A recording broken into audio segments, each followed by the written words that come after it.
What if everything you've been told about America's debt is a lie? We're told that the U.S. economy is strong, that our financial system is secure, and that our national debt is manageable. But what if I told you the $200 trillion debt hanging over our heads isn't just a financial burden, it's a carefully engineered crisis, decades in the making? The reality? A system built on lies, illusion, and greed, hiding the truth from the public for generations. The numbers you're being fed don't match the facts, and the consequences? They're devastating. The wealth inequality you see today? It's just the beginning. What's coming next could be far worse than any financial crisis we've ever witnessed.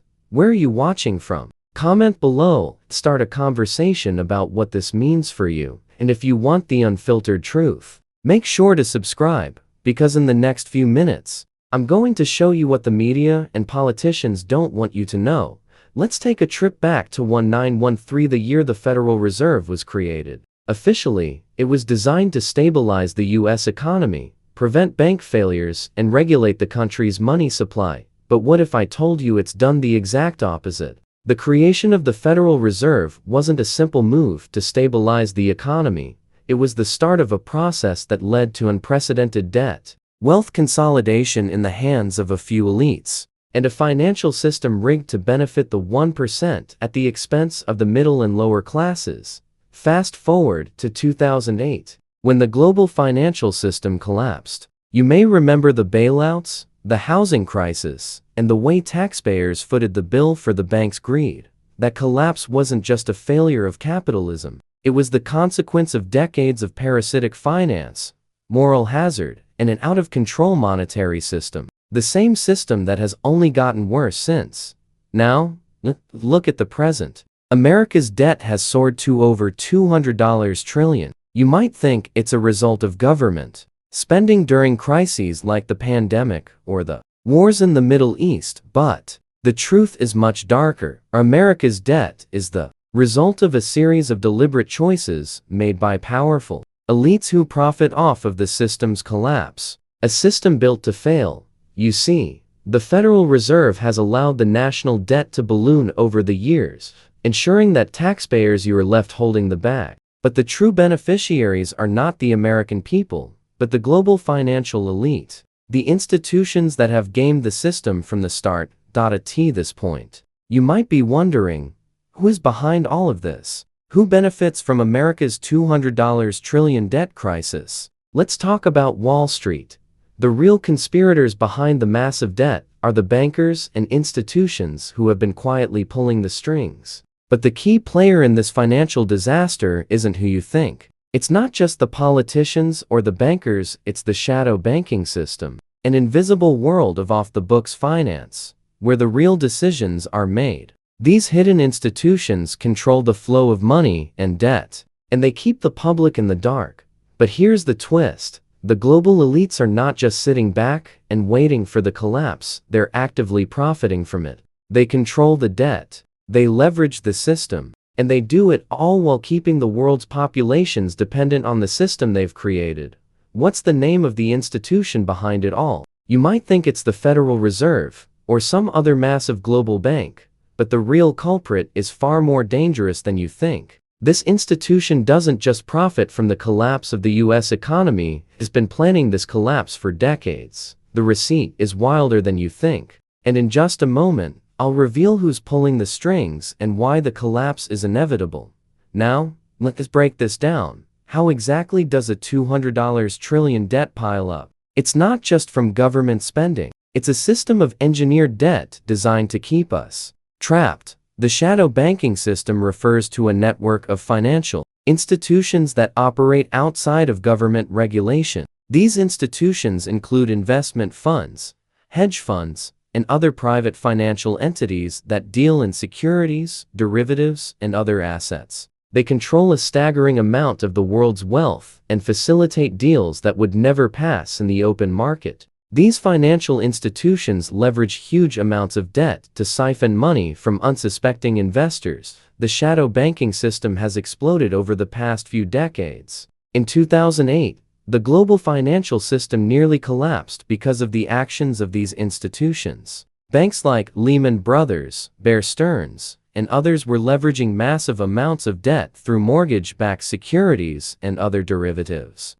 When the system failed, the government stepped in with massive bailouts. But did this fix the problem? Not at all. The Federal Reserve's response to the 2008 crisis was simple: print more money. The U.S. government bought up assets, increased its balance sheet, and artificially lowered interest rates to prop up the financial system. At the time, this seemed like a necessary measure to prevent a global collapse. But the real consequence was the creation of more debt. The Federal Reserve's balance sheet went from $900 billion before the crisis to over $4 trillion after it. This money wasn't real, it was printed money. It had no backing, and it wasn't tied to any real asset. It was simply a way for the Federal Reserve to keep banks afloat and inject liquidity into the system. But the cost of this is staggering. The value of the dollar depreciated, inflation skyrocketed, and the national debt continued to grow. Let's talk about the numbers. As of today, the total U.S. debt stands at a staggering $200 trillion. This is more than the GDP of the entire world. And yet, this debt isn't real. It's a bubble, inflated by the central banks, hedge funds, and shadow banks who have used the money as leverage to create more financial products, which in turn create more debt, while the elites profit from the growing debt. It's the American taxpayer who gets stuck with the bill. The system is designed to funnel money from the public to the financial institutions, leaving everyday Americans with less purchasing power and higher taxes. But it doesn't stop there. As the government prints more money to cover its debt obligations, the value of the dollar decreases. This leads to inflation. Your paycheck doesn't go as far as it used to. Gas prices rise. Food costs climb. Housing becomes unaffordable. But none of this affects the elites, the ones who own the assets and the debt. It's a parasitic system. The elites grow richer while the middle class shrinks. They buy up assets on the cheap while the average person struggles to make ends meet. This system is unsustainable, and eventually, it will collapse under the weight of its own debt. The real winners in this system are the global financial elites. These elites, BlackRock, Vanguard, Goldman Sachs, and other firms, control vast portions of the world's wealth. They profit directly from the debt because they own the assets that are backed by it. But here's the kicker. These firms don't just hold the debt, they leverage it to make more money. They buy up assets, take control of companies, and hoard wealth at the expense of the average taxpayer. Their goal is to create a global monopoly where they control the world's wealth and resources, while the rest of us are left to struggle. So, where does all this lead? What's the final consequence of the $200 trillion debt hanging over America's head? The truth is, the next crisis is already here, and it's going to be worse than anything we've seen before. The global system today is faster, more connected, and more vulnerable than ever. One small shock, a geopolitical crisis, a massive corporate bankruptcy, or even the collapse of the dollar, and the entire system could come crashing down. The elites are betting on this collapse, knowing that they will be able to weather the storm while the rest of us are left to pick up the pieces. The question is, will you be prepared? The next financial crisis will likely be global. And the worst part, the elite players will profit from it, while you lose everything. The system is designed to fail, and the next collapse will be faster, more brutal, and more far-reaching than anything we've ever seen. It's a system built on borrowed time, and it's running out of time.